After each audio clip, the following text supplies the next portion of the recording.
My name is Blanche, and I was 15 when my mother abandoned me at the airport. I still remember the casual shrug as she handed me $200 and walked away with her new husband and his children. That moment at Gate 24 shattered everything I thought I knew about family and love. What I never expected was how that devastating betrayal would lead me to discover the truth about my past and ultimately change my life forever. Before I tell you how I went from being abandoned at Gate 24 to finding my true family, let me know where you are watching from and hit that like and subscribe button. Trust me, you will want to stick around for what happened when my mother returned to find my room completely empty. My early childhood memories with my mother were mostly happy ones. I remember weekend trips to the local park where she would push me on the swings until my stomach fluttered with excitement. On my 6th birthday, she baked a lopsided chocolate cake and decorated our tiny apartment with handmade paper streamers. We didn't have much, but we had laughter, hugs, and the kind of closeness that made me believe we could weather anything together. Back then, she was my entire world.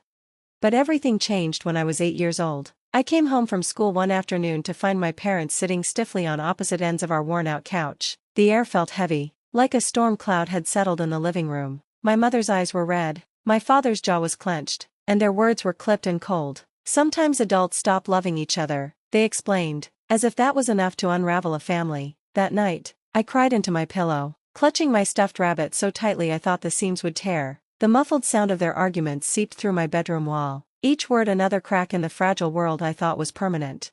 After the divorce, my mother received custody, and my father became more like a fading photograph than a real person. At first, there were weekends together, ice cream runs, awkward trips to the park, strained conversations over pizza, but soon those visits dwindled to once a month, then to the occasional phone call, until eventually even the ringing stopped. By the time I was 10, he was little more than a ghost. A man whose blood I carried but whose presence no longer filled my life. Life with my mother as a single parent wasn't glamorous, but it was ours. She juggled 2 jobs, waitressing during the day and cleaning offices at night, while I learned to let myself into the apartment, microwave my own dinners, and finish homework at the kitchen table while listening for the sound of her tired footsteps returning home. We weren't rich, but there was comfort in our routines. I knew she loved me. I knew I was the center of her world, or at least, I thought I was.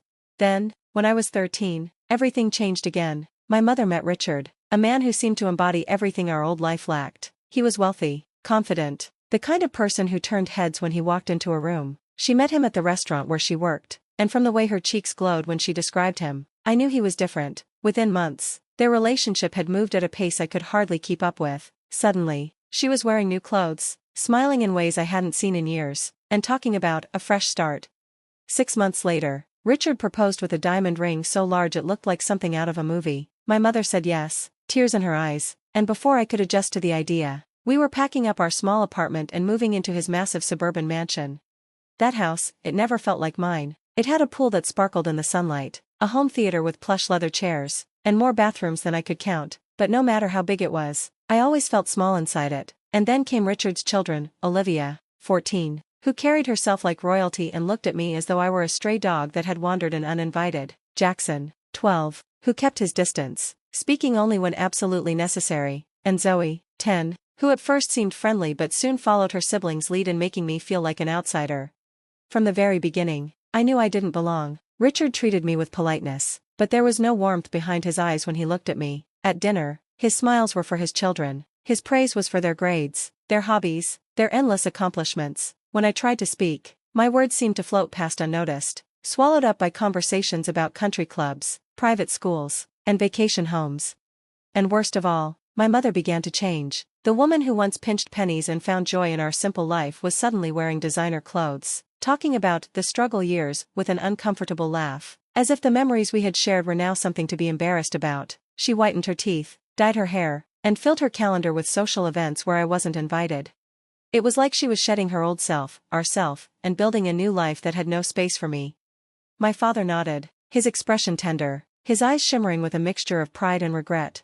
Birthday and Christmas presents, he explained softly. Every year since I lost contact with you, I could not deliver them, but I could not bear not to buy them either.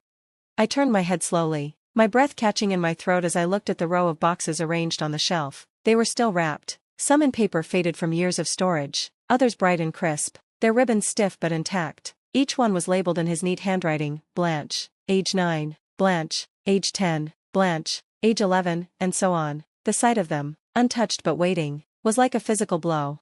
Beside the gift sat a photo album, its leather cover worn at the edges, the word Blanch pressed into it in gold lettering. With trembling fingers, I opened it. Inside were fragments of a life my father had fought not to lose. School portraits, the kind taken against generic blue backdrops, showing me with gap-toothed smiles and awkward hairstyles. A newspaper clipping from the local paper featuring my name under the headline 6th Grade Academic Excellence Awards. A blurry snapshot of me leaving school one afternoon, my backpack slung carelessly over one shoulder, taken from a distance as though he hadn't wanted me to see him.